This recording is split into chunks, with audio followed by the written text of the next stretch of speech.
Hello नमस्कार साथियों, GCP science classes में आपका हार्दिक अभिनंदन है।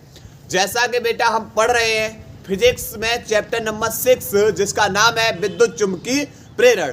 इसमें एक लेक्चर में हमने प्रेरकत्व तक पढ़ लिया था। आज हम उसी लेक्चर को आगे लेकर आ रहे हैं और आज जितने भी टॉपिक हैं उन सभी को आज हम फाइनल कर देंगे इस लेक्चर के अंदर। ठीक है, चिंता ना करिए, अभी हमारे पास बहुत समय है और फिजिक्स हमने बोल दिया है, जैसा कि वादा किया है कि आपकी 15 तारीख तक बोला है, लेकिन हम कोशिश कर रहे हैं कि 6 या 7 तारीख तक ही कंप्लीट कर ली जाए, ताकि फिर हमें जो समय मिलेगा उन समय में हम लगातार न्यूमेरिकल्स ही कराएंगे। चिंता ना करिए, बस आप लोग लगातार मेहनत करते रहिए। और केमिस्ट्री में भी आज के लेक्चर में चैप्टर नंबर 3 फाइनल हो जाएगा, चिंता ना करिए। ठीक है, बस मेहनत करते रहिए और चलते हैं अपनी हेडिंग की ओर। तो हम प्रेरकत्व में पढ़ने वाले हैं। पहले किसको हम पढ़ने वाले हैं? पहले स्वप्रेरण को। अब आपसे पूछा जाए भाई स्वप्रेरण किसे कहेंगे, तो स्वतः ही प्रेरित होना। किसी परिपथ में अगर धारा परिवर्तन कर रहे हो, धारा परिवर्तन के कारण उसी कुंडली में प्रेरित विद्युत वाहक बल उत्पन्न होने की घटना क्या कहलाती है? स्वप्रेरण। क्या कहलाएगी? स्वप्रेरण। तो लिखेंगे परिभाषा लिखेंगे किसी परिपथ में धारा परिवर्तन के कारण स्वयं उसी परिपथ में प्रेरित विद्युत वाहक बल उत्पन्न होने की घटना क्या कहलाएगी? स्वप्रेरण। क्या कहलाती है? स्वप्रेरण कहलाती है। क्लियर? ये परिभाषा आपसे पूछी जाती है भाई, स्वप्रेरण किसे कहेंगे। अब इसके बाद अब हम पढ़ने वाले हैं इसी में स्वप्रेरण गुणांक, स्वप्रेरकत्व अथवा स्वप्रेरण गुणांक। आपसे पूछ लिया जाए भाई स्वप्रेरण गुणांक किसे कहते हैं अथवा स्वप्रेरकत्व किसे कहते हैं, तो माना एक एन फेरो की क्या एक कुंडली है, एन फेरो की क्या एक कुंडली है जिसमें हम धारा प्रवाहित कौन सी कर रहे हैं? धारा आई प्रवाहित कर रहे हैं। और धारा आई प्रवाहित करने पर इसके प्रत्येक फेरे में चुंबकीय फ्लक्स फाइवी है। भाई इसके प्रत्येक फेरे में कौन उत्पन्न होगा? चुंबकीय फ्लक्स कितना है? फाइवी है। तब यहाँ पर क्या होगा? एन फेरो वाली जो कुंडली है उसमें जो चुंबकीय फ्लक्स है वह समानुपाती हो जाता है उसमें प्रवाहित धारा के। अब क्या होगा बेटा? समानुपाती का चिन्ह हटेगा, एक बराबर का चिन्ह आएगा और एक नेतांक आएगा एल और यहाँ पर आई। क्लियर? तो यहाँ पर आपसे पूछ लिया जाए बेटा बताओ क्या एल क्या है, तो आप बोलोगे एल यहाँ पर स्वप्रेरकत्व अथवा स्वप्रेरण गुणांक है, अथवा क्या है? स्वप्रेरण गुणांक है। क्लियर? यहाँ तक की कहानी। लेकिन मान लिया कि जो कुंडली है, माना एन फेरो वाली कुंडली में जो विद्युत वाहक बल है ई, तो एन फेरो वाली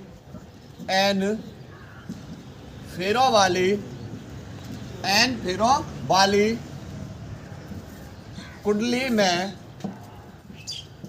विद्युत वाहक बल ई बराबर क्या होगा? आपने पढ़ेंगे फैराडे के प्रथम नियम में पढ़े हैं कि ई बराबर होता है N delta phi upon delta T, N delta phi upon delta T. तो यहाँ से क्या करना है? यहाँ से हमें पता है कि बेटा यहाँ पर एन फाइव बराबर क्या है? एल इंटू में आई। तो क्या कर रहे हैं? डेल्टा को आगे ले रहे हैं। डेल्टा को क्या ले रहे हैं? आगे। तो यहाँ पर एन 5e बटे डेल्टा टी। तो यहाँ से होगा क्या? तो आप बोलोगे कि हम n 5e का वैल्यू लगा देंगे। आप बोलो कितना लगाओगे, तो n5 का वैल्यू कितना है, l इंटू में i, तो l इंटू में i और उसके बट्टे में कौन है, डेल्टा t। फिर इसके बाद कहानी क्या हुई, कि इसके बाद कहानी ये हुई कि भाई l तो कांस्टेंट है, l क्या है, नियतांक है, तो l को आगे लिख लेंगे, तो यहाँ हो जाएगा डेल्टा, यहाँ डेल्टा i अपॉन कौन हो जाएगा, डेल्टा t। क्लियर। तो यहाँ से हम किसका मान निकालेंगे, हम L को निकालेंगे, किसको निकालेंगे, L को, क्योंकि स्व प्रेरण गुणांक निकालेंगे। तो आप बोलोगे ये तो गुणा में है, delta I upon delta T, ये गुणा में दूसरी ओर जाके भाग में है, तो यहाँ से E वट्टे क्या हो जाएगा, delta I upon delta T, चिन्ह माइनस का, और बराबर किसके हो जाएगा, ये L के, किसके बराबर हो जाएगा, L के। अब इसके बाद हम इसकी क्या पढ़ने वाले हैं, परिभाषा। इसके बाद क्या पढ़ने वाले हैं, परिभाषा। तो पहले हम इस चित्र के बारे में थोड़ा लिख दे रहे हैं कि माना कुंडली में I धारा, कुंडली में I धारा प्रवाहित तो हो रही है, तथा कुंडली के प्रत्येक फेरे से बद्ध चुंबकीय फ्लक्स फाइवी हो तथा कुंडली में फेरों की संख्या n हो, तब बेटा नोट करेंगे। इसके बाद तब हम परिभाषा दे रहे हैं किसकी, यहां पर स्वप्रेरण गुणांक की। नोट करिए, पहले इसको नोट करेंगे। देखिए बेटा, अब हम पढ़ने वाले हैं स्वप्रेरण गुणांक अथवा स्वप्रेरकत्व की परिभाषा। किस तरीके से हम स्वप्रेरण गुणांक की परिभाषा देंगे। देखो यहाँ पर स्वप्रेरण गुणांक लास्ट में निकाला था, L बराबर माइनस के ई delta I upon delta T. मान लिया कि माना जो धारा परिवर्तन की दर है, माना धारा परिवर्तन की दर का मतलब delta I upon delta T, वो कितना मान लिया, 1 एम्पियर प्रति सेकंड है। एक धारा का मात्रक एम्पियर और बट्टे में समय का मात्रक क्या हो जाएगा, सेकंड। 1 एम्पियर प्रति सेकंड है। तो यहाँ पर जब इसका मान लगाएंगे तो L बराबर निकलेगा किसके, E के बराबर हो जाएगा। L किसके बराबर हो जाएगा, E के बराबर। तो अब परिभाषा कैसे देंगे, किसी कुंडली का या किसी परिपथ का जो स्वप्रेरण गुणांक होता है, किसी परिपथ का जो स्वप्रेरण गुणांक होता है अथवा जो स्वप्रेरकत्व होता है, वह उस प्रेरित विद्युत वाहक बल के संख्यात्मक मान के बराबर होता है जिसमें धारा परिवर्तन की दर कैसी हो, इकाई हो। धारा परिवर्तन की दर कैसी हो, इकाई हो। तो किसी कुंडली का स्वप्रेरण गुणांक अथवा स्वप्रेरकत्व उस प्रेरित विद्युत वाहक बल के संख्यात्मक मान के बराबर होता है जिसमें धारा परिवर्तन की दर कैसी हो, इकाई हो या 1 एम्पियर प्रति सेकंड हो। लिखेंगे परिभाषा, लिखेंगे किसी कुंडली का स्वप्रेरण गुणांक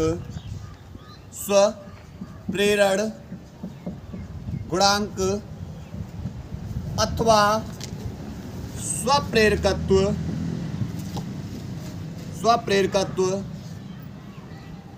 कुंडली के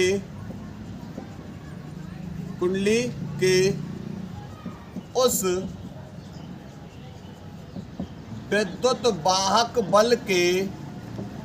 विद्युत वाहक बल के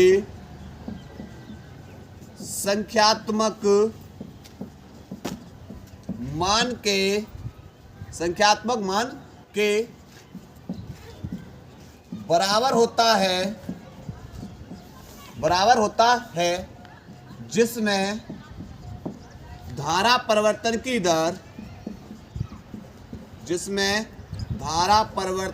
दर कितनी हो, एकांक हो। धारा परिवर्तन की दर एकांक हो या बोल सकते हैं 1 एम्पियर प्रति सेकंड हो। उसके बाद जो स्वप्रेरकत्व का जो SI मात्रक है वह क्या होता है, इसका जो मात्रक होता है वह होता है हेनरी। क्या होता है? हेनरी। क्लियर। अब बोर्ड एग्जाम क्या करता है, अब आपको बोर्ड एग्जाम एक हेनरी की परिभाषा पूछ लेता है कि भाई एक हेनरी को परिभाषित कीजिए। किसको? एक हेनरी को परिभाषित कीजिए। तो चलो अब हम कर रहे हैं एक हेनरी की परिभाषा। एक हेनरी की परिभाषा, भाई इसके मात्रक की परिभाषा पूछी है। किसके? इसके मात्रक की परिभाषा। तो फॉर्मूला क्या है? ये रहा। एल का मात्रक क्या हो जाएगा? तो आप बोलोगे हेनरी, आप बोलेंगे हेनरी बराबर ई क्या है? विद्युत वाहक बल। और विद्युत वाहक बल का मात्रक क्या होता है? वोल्ट। क्या होता है? वोल्ट होगा। उसके बाद डेल्टा आई अपॉन डेल्टा टी का मतलब धारा परिवर्तन की दर, और धारा परिवर्तन की दर का मतलब इसका मात्रक हो जाएगा एम्पियर प्रति सेकंड। एम्पियर प्रति सेकंड। एक हेनरी की पूछा है तो एक इसके आगे लगा दो, एक इसके आगे लगा दे रहे और एक इसके आगे लगा दे रहे। तो अब क्या होगा? किसी कुंडली में 1 एम्पियर प्रति सेकंड की धारा प्रवाहित करने पर, कोई कुंडली है या किसी परिपथ में 1 एम्पियर की धारा प्रवाहित करने पर उसमें विद्युत वाहक बल यदि 1 वोल्ट उत्पन्न होता है, कितना होगा? 1 वोल्ट उत्पन्न होगा, तो कुंडली का स्वप्रेरकत्व गुणांक या स्वप्रेरण कितना होगा? 1 हेनरी होगा। स्वप्रेरकत्व या स्वप्रेरण गुणांक कितना होगा? 1 हेनरी। क्या बताई परिभाषा सुनो। किसी कुंडली में किसी परिपथ में 1 एम्पियर प्रति सेकंड की धारा प्रवाहित करने पर उस कुंडली में 1 वोल्ट का विभवांतर उत्पन्न हो जाता है, तो उस कुंडली का स्वप्रेरकत्व गुणांक या स्वप्रेरकत्व अथवा स्वप्रेरण गुणांक कितना होगा? 1 हेनरी होगा। तो लिखेंगे परिभाषा लिखेंगे किसी परिपथ में 1 एम्पियर प्रति सेकंड की धारा प्रवाहित करने पर उस कुंडली में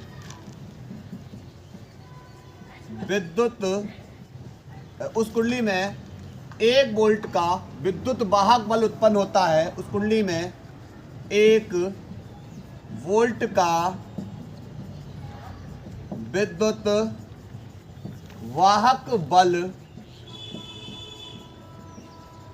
उत्पन्न हो जाता है तो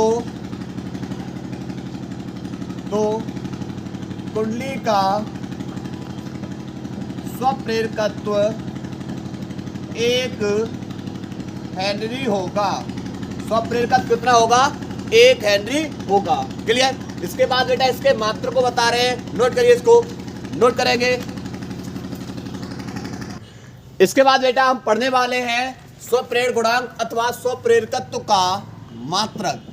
ये हमारा 2024 के सेटों में पूछा गया है और सिद्ध करने के लिए पूछा गया है। इसको देखो किस तरीके से इसको मात्रक को निकालते हैं। तो यहाँ पर L बराबर क्या निकाला था? L बराबर E बट्टे डेल्टा आई अपॉन डेल्टा टी। क्लियर। अब इससे हमें किसका एक मात्रक, तो इसका क्या हो जाता है? हेनरी। ऐसा ही मात्रक क्या हो जाता है? इसका हेनरी हो जाता है। अब देखो दूसरा मात्रक कैसे निकाल रहे। ई हमारा है विद्युत वाहक बल, और विद्युत वाहक बल W अपॉन क्या होगा? इसका मात्रक Q, क्योंकि विद्युत वाहक बल ई बराबर क्या लिखवाए थे? ई बराबर W अपॉन Q। अब यहाँ कार्य क्या है? तो यहाँ पर कार्य W क्या है? यहाँ पर कार्य, और कार्य बराबर होता है बल गुणा विस्थापन। कार्य बराबर क्या होता है? बल गुणा विस्थापन। और बल बराबर क्या होता है? तो बल बराबर होता है द्रव्यमान गुणा त्वरण। बल बराबर क्या होता है? द्रव्यमान गुणा त्वरण। क्लियर। अब बात करेंगे त्वरण की, तो त्वरण बराबर क्या होता है, तो त्वरण बराबर होता है वेग परिवर्तन बट्टे समय, और वेग बराबर क्या होता है, तो वेग बराबर होता है विस्थापन बट्टे समय। तो यहाँ पर ये हमें फॉर्मूले याद होने चाहिए किस तरीके से हम इसको बदलेंगे। देखो सबसे पहले विद्युत वाहक बल E, तो यहाँ पर L बराबर विद्युत वाहक बल E, और E बराबर क्या लगाएंगे, W/Q। E बराबर क्या हो जाएगा, W/Q, और W का मात्रक कार्य बराबर क्या होता है 1W, यहाँ पर लिखेंगे कार्य बट्टे आवेश, कार्य बट्टे आवेश इनटू में, अब बट्टे में कौन है, बट्टे में है धारा, और इसके बट्टे में तो समय को कहाँ भेज दे रहे, ऊपर, इनटू में क्या हो जाएगा सेकंड। क्लियर। अब कार्य बराबर क्या होता है, तो कार्य बराबर होता है बल गुणा विस्थापन, और इनटू में कौन है, समय का मात्रक है, यहाँ पर क्या है, यहाँ पर समय है बेटा, यहाँ पर अभी समय लिख के लेके चल रही है, डेल्टा टी यहाँ पर क्या है, समय है, समय वट्टे आवेश, आवेश का मात्रक होता है, आवेश का फॉर्मूला होता है आवेश क्या होता है, धारा इनटू में समय। तो आवेश का लगाएंगे धारा इनटू में समय, और इनटू में कौन है, धारा, इनटू में कौन है, धारा। तो यहाँ से समय क्या हो जाएगा, कट जाएगा।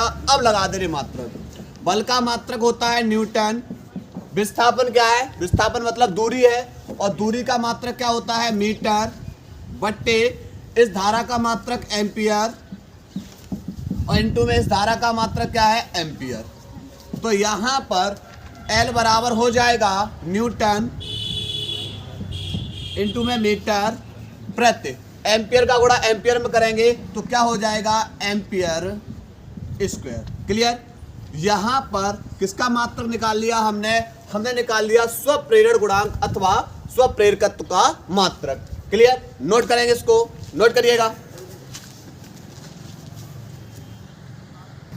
इसके बाद बेटा पढ़ने वाले हैं प्रणालिका के स्वप्रेरकत्व की गणना, यानी प्रणालिका के अंदर हमें गणना करनी है स्वप्रेरकत्व की। सबसे पहले क्या करेंगे, एन फेरों की क्या बनाएंगे, एक एन फेरे, तार के एन फेरों की एन लंबाई की क्या है, एक कुंडली बनाते हैं प्रणालिका इस तरीके से। इसमें कितने हैं, एन फेरे हैं, और इसमें धारा किसको प्रवाहित कर रहे हैं, इसमें धारा आई प्रवाहित हो रही है। कौन धारा प्रवाहित हो रही है, धारा आई प्रवाहित हो रही है, धारा इसमें आई प्रवाहित कर रही है। तो जब हम धारा आई प्रवाहित करेंगे तो धारा आई प्रवाहित करने पर जो प्रणालिका होगी उस प्रणालिका के भीतर कौन उत्पन्न होगा, चुंबकीय क्षेत्र। तो प्रणालिका के भीतर कितना चुंबकीय क्षेत्र उत्पन्न होता है, तो इसके लिए फॉर्मूला होता है B बराबर μ0 N इंटू में I। पर यदि प्रणालिका की क्या दे रखी हो, लंबाई दे रखी हो, और उसमें फेरों की संख्या क्या है, N है, तो यहाँ पर जो N है स्मॉल n बराबर हो जाता है कैपिटल N बट्टे L। क्या हो जाएगा, कैपिटल N बट्टे L। तो यहाँ पर B बराबर μ0, यहाँ पर कैपिटल N बट्टे L, और इनटू में कौन हो जाएगा, I। ये हो गया यहाँ पर प्रणालिका के भीतर चुंबकीय क्षेत्र। अब प्रणालिका के जो ये प्रणालिका है, प्रणालिका के प्रत्येक फेरे से बद्ध, यानी इसके एक फेरे से बद्ध चुंबकीय फ्लक्स कितना होगा, तो लिखेंगे प्रणालिका के प्रत्येक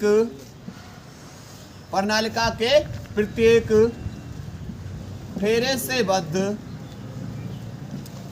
चुंबकीय फ्लक्स क्या होता है, फॉर्मूला 5B बराबर होता है B इंटू में A।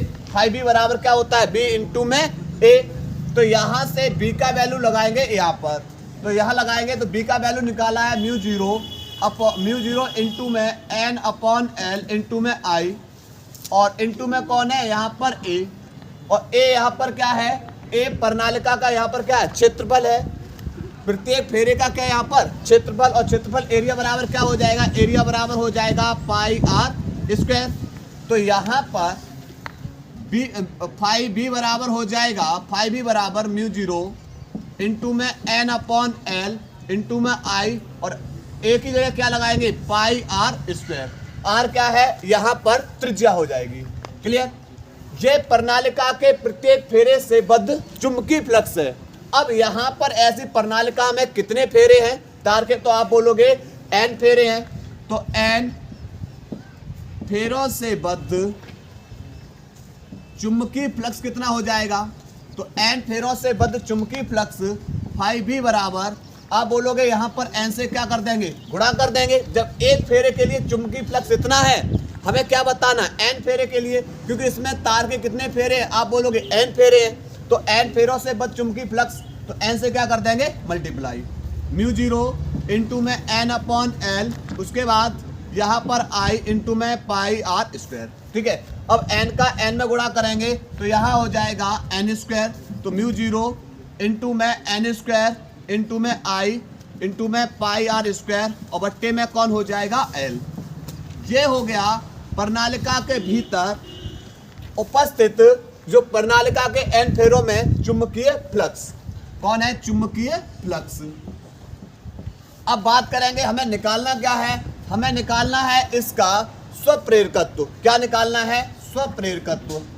तो स्वप्रेरकत्व एल बराबर क्या हो जाएगा, एल बराबर हो जाएगा फाइव बी अपॉन आई, क्योंकि यहाँ पर चुंबकीय फ्लक्स किसके समानुपाती होता है, धारा के समानुपाती होता है। और समानुपाती का चिन्ह हटाया था, तो स्वप्रेरकत्व के लिए जो गुणांक लेकर स्वप्रेरकत्व गुणांक लेकर आए थे वो कौन लेकर आए थे एल। क्लियर। तो यहाँ पर फाइव बी का वैल्यू जो आपने निकाला है वो यहाँ पर लगा दीजिए। तो एल बराबर फाइव बी का वैल्यू है म्यू जीरो एन स्क्वायर आई इंटू में पाई आर स्क्वायर, और बट्टे में कौन है एल, और इसके बट्टे में कौन है, बट्टे में आई, तो आई, तो आई से आई कैंसिल। तो यहाँ पर एल बराबर हो जाएगा mu zero N square pi R square, और बट्टे में कौन हो जाएगा एल। क्लियर। और इसका मात्रक क्या होता है, तो इसका मात्रक होता है हेनरी। कौन होता है इसका मात्रक हेनरी। क्लियर। नोट करेंगे, इसको नोट करिएगा।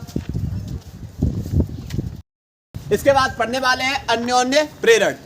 अन्योन्य प्रेरण क्या है, अन्योन्य प्रेरण का अर्थ है अन्य के द्वारा प्रेरित होना। अब कैसे, इसमें क्या होगा कि इसमें दो कुंडलियों को क्या रखेंगे समीप, और दो कुंडलियों को समीप रखकर एक कुंडली में धारा प्रवाहित करेंगे, और धारा में क्या करेंगे परिवर्तन करेंगे, और धारा में परिवर्तन करने के कारण इसके समीप में रखी जो दूसरी कुंडली होती है उसमें कौन उत्पन्न हो जाएगा, एक विद्युत वाहक बल उत्पन्न होता है, और यही घटना क्या कहलाती है अन्योन्य प्रेरण। अब हमारा जो ट्रांसफार्मर है वह किस पर आधारित है, इसी अन्योन्य प्रेरण पर आधारित है। उसके बाद एक प्रेरण कुंडली है, वो किस पे आधारित है, अन्योन्य प्रेरण पे। अब इसके बारे में लिखेंगे। देखो पहले चित्र बना रहे हैं, ये एक कुंडली ये रही, और इसके संपर्क में हमने रख दी दूसरी कुंडली, ये दूसरी कुंडली। अब करना क्या है, आप एक कुंडली में क्या करेंगे धारा प्रवाहित करेंगे, एक कुंडली में धारा प्रवाहित, और दूसरी कुंडली को किससे जोड़ देंगे, धारा मापी से।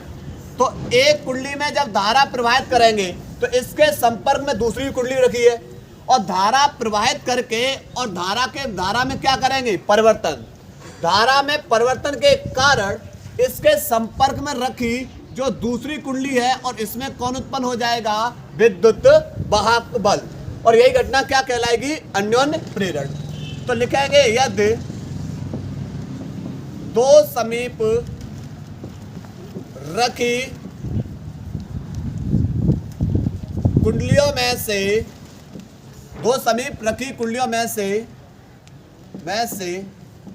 एक कुंडली में धारा प्रवाहित करे, और उस कुंडली में धारा परिवर्तन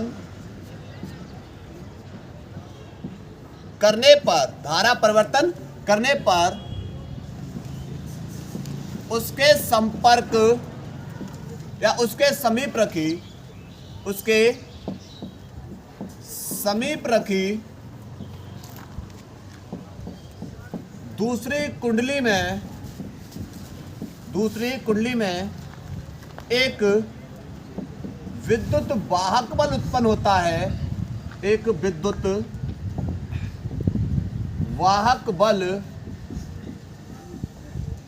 उत्पन्न हो जाता है। यह घटना क्या कहलाएगी? अन्योन्य प्रेरण कहलाती है। क्या कहलाएगी? अन्योन्य प्रेरण कहलाती है। इसके बाद अब हम पढ़ने वाले हैं अन्योन्य प्रेरण गुणांक। अन्योन्य प्रेरण गुणांक अथवा अन्योन्य प्रेरकत्व। ये प्रश्न बहुत बार पूछा गया आपसे। स्वप्रेरण गुणांक अथवा स्वप्रेरकत्व, अन्योन्य प्रेरण गुणांक अथवा अन्योन्य प्रेरकत्व। तो यहाँ पर क्या होगा? मान लिया कि यह प्राथमिक कुंडली है। प्राथमिक कुंडली में हम धारा प्रवाहित कर रहे हैं और प्राथमिक कुंडली में धारा प्रवाहित कर रहे हैं तो धारा प्राथमिक का मतलब यहाँ पर P लिख दिया। और ये द्वितीयक कुंडली है। ये वाली कौन सी है? ये वाली है द्वितीयक कुंडली और ये वाली कौन सी है? प्राथमिक। तो प्राथमिक कुंडली में हम क्या कर रहे हैं? धारा प्रवाहित कर रहे हैं। तो प्राथमिक कुंडली में धारा प्रवाहित करने पर द्वितीयक कुंडली में चुंबकीय फ्लक्स उत्पन्न हो जाता है। द्वितीयक कुंडली में कौन उत्पन्न हो जाएगा? चुंबकीय फ्लक्स। और कौन से? प्रत्येक फेरे में। और मान लिया द्वितीयक कुंडली में फेरों की संख्या कौन हो? n हो। तब द्वितीय कुंडली में जो चुंबकीय फ्लक्स है, द्वितीय कुंडली में जो चुंबकीय फ्लक्स है φb, और द्वितीय कुंडली है इसलिए यहाँ पर ns लिख दिया। द्वितीय कुंडली में फेरों की संख्या वह समानुपाती होगी किसके? प्राथमिक कुंडली में जो धारा होगी उसके। क्योंकि हम प्रेरकत्व में पढ़ के आए हैं, जो n फेरों वाली कुंडली है उससे बद्ध जो चुंबकीय फ्लक्स होता है वह किसके समानुपाती होता है? वह धारा के समानुपाती होता है। तो यहाँ पर प्राथमिक कुंडली में तो धारा प्रवाहित हो रही है और द्वितीय कुंडली में कौन उत्पन्न हो रहे हैं? चुंबकीय फ्लक्स। तो और इसमें द्वितीय कुंडली में फेरों की संख्या कितनी है? तो n। तो n फेरों वाली जो द्वितीय कुंडली है, द्वितीय कुंडली उससे बद्ध जो चुंबकीय फ्लक्स होगा वह किसके समानुपाती होगा? धारा प्राथमिक कुंडली में प्रवाहित धारा I के समानुपाती। अब यहाँ से समानुपाती का चिन्ह हटेगा, एक बराबर का चिन्ह आएगा और एक नेतांक आएगा। नेतांक कौन लेकर आए हम? m। उसके बाद I और यहाँ पर P। अब आपसे पूछ लिया जाए कि यहाँ पर m क्या है, तो यहाँ पर यही m हमारा क्या है? अन्योन्य प्रेरकत्व या अन्योन्य प्रेरण गुणांक। अन्योन्य प्रेरकत्व या अन्योन्य प्रेरण गुणांक। क्लियर? उसके बाद क्या हो रहा है कि कुंडली में n फेरों वाली कुंडली, जो n फेरों वाली द्वितीय कुंडली है, इसमें कौन है? जो विद्युत वाहक बल n फेरों वाली द्वितीयक कुंडली में, n फेरों वाली द्वितीयक कुंडली में जो विद्युत वाहक बल है, विद्युत वाहक बल, वह क्या हो जाएगा? ES। ES का मतलब सेकेंडरी कुंडली में विद्युत वाहक बल बराबर होगा n माइनस के n delta φb upon delta t के। अब एक चीज बताओ, यहाँ पर n क्या है? तो फेरों की संख्या कौन सी हो जाएगी? जब द्वितीय कुंडली में विद्युत वाहक बल उत्पन्न हो रहा है तो यहाँ पर फेरों की संख्या कौन सी होगी? द्वितीय कुंडली की। तो यहाँ पर जरा देखियो ns φb, n φb का वैल्यू हमें क्या पता है? क्या होता है? m इंटू में IP। तो यहाँ से क्या करेंगे? तो ES बराबर माइनस के डेल्टा को आगे ले लेंगे तो यहाँ पर NS φb बटे डेल्टा T। तो यहाँ पर क्या लगाएंगे? NS φb का वैल्यू क्या है? MIP। तो लगा देंगे ES बराबर माइनस के डेल्टा, यहाँ लग जाएगा MIP बट्टे बटे डेल्टा टी।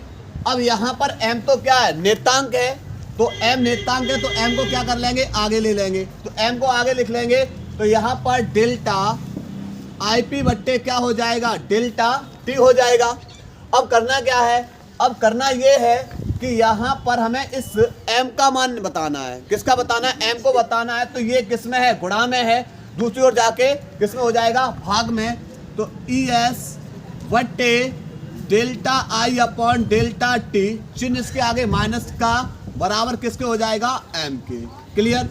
अब इसके बाद हमें इस अन्योन्य प्रेरकत्व की क्या देनी है, परिभाषा देनी है। तो पहले इसको नोट करिए, नोट करें इसको।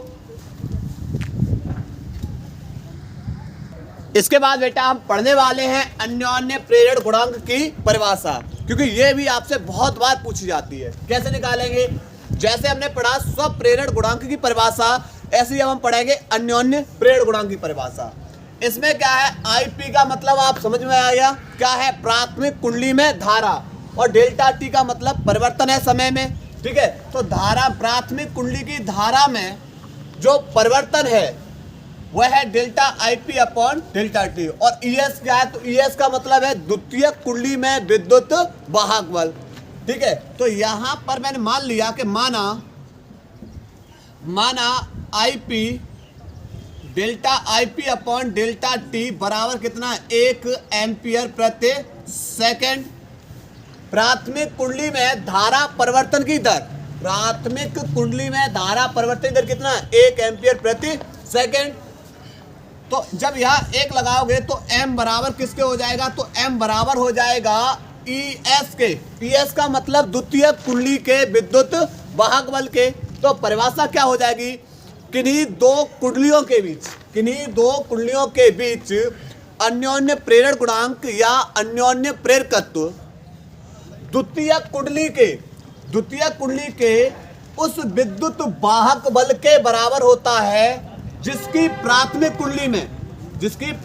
कुंडली में धारा परिवर्तन की दर 1 एम्पियर प्रति सेकंड हो। क्या हो, 1 एम्पियर प्रति सेकंड हो। तो क्या परिभाषा बताई, हमने बताई किन्हीं दो कुंडलियों के बीच अन्योन्य प्रेरण गुणांक अथवा अन्योन्य प्रेरकत्व द्वितीय कुंडली के उस विद्युत वाहक बल के बराबर होता है जिसकी प्राथमिक कुंडली में धारा परिवर्तन की दर इकाई हो या 1 एम्पियर प्रति सेकंड हो। तो लिखेंगे, परिभाषा लिखेंगे किन्हीं दो कुंडलियों के बीच अन्योन्य प्रेरण गुणांक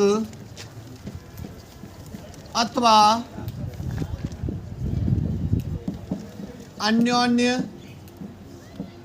प्रेरकत्व द्वितीयक कुंडली के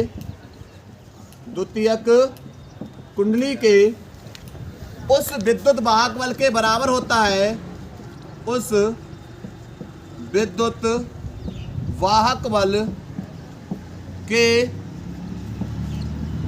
बराबर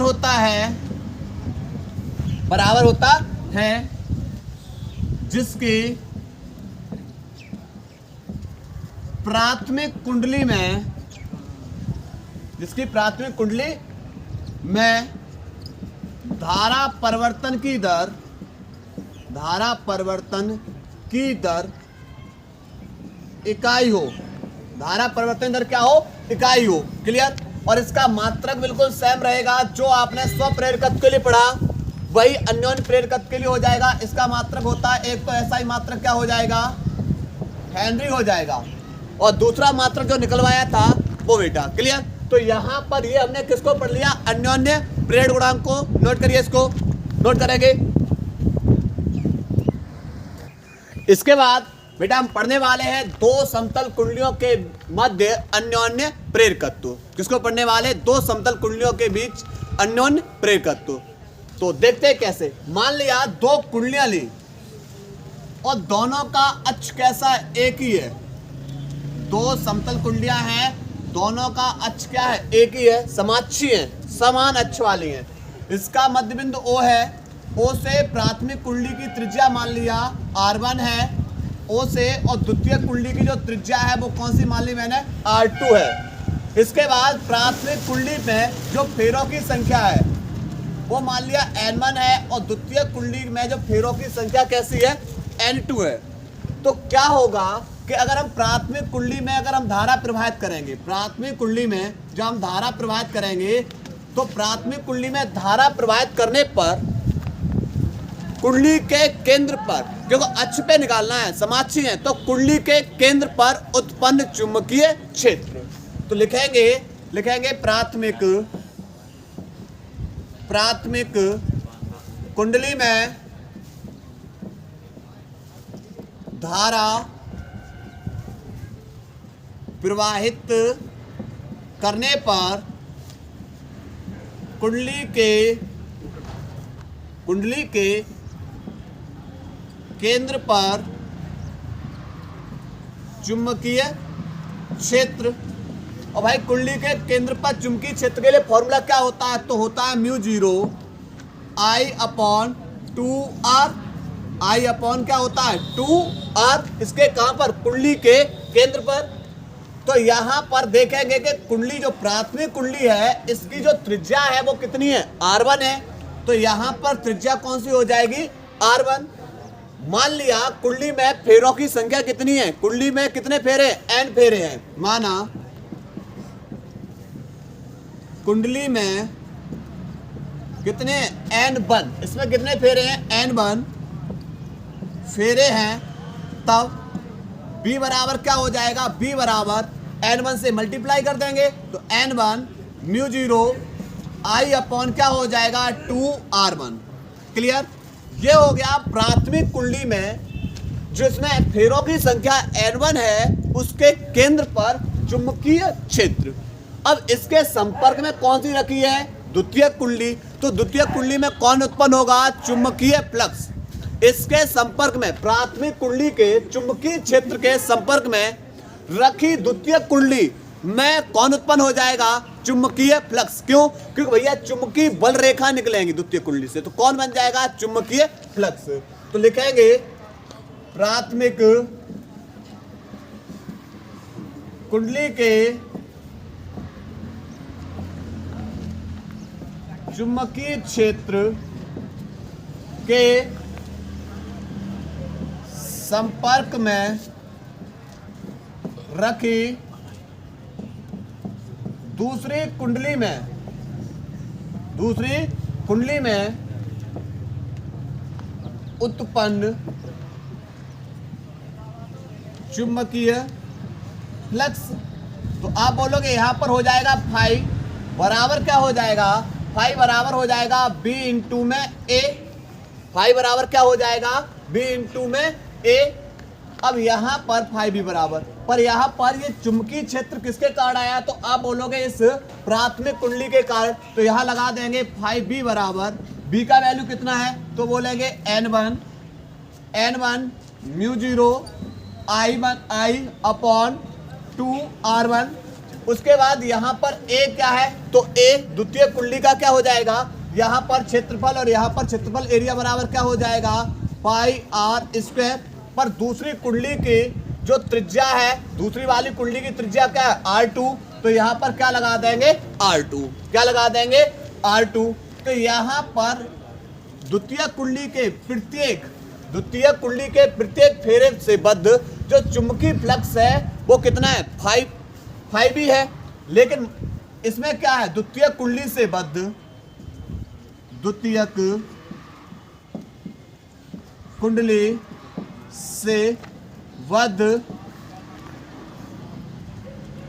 फ्लक्स कितना है, फ्लक्स में कितने फेरे, N फेरे में। यहाँ द्वितीय कुंडली में कितने फेरे, N फेरे हूं। द्वितीयक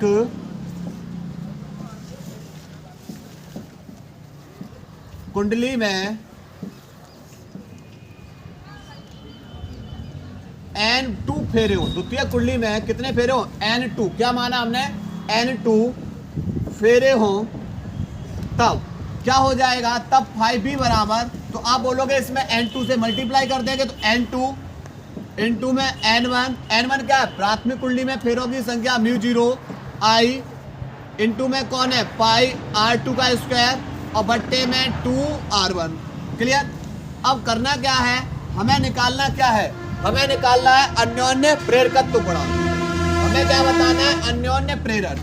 तो यहाँ लिखेंगे अन्योन्य प्रेरकत्व, अन्योन्य प्रेरकत्व क्या होगा, m बराबर 5e अपॉन क्या हो जाएगा I, m बराबर क्या हो जाएगा 5e अपॉन I, क्योंकि जो फ्लक्स होता है वह धारा के कैसा होता है, समानुपाती, समानुपाती का चिन्ह हटेगा और यहाँ पर कांस्टेंट कौन लेकर आए थे हम, m।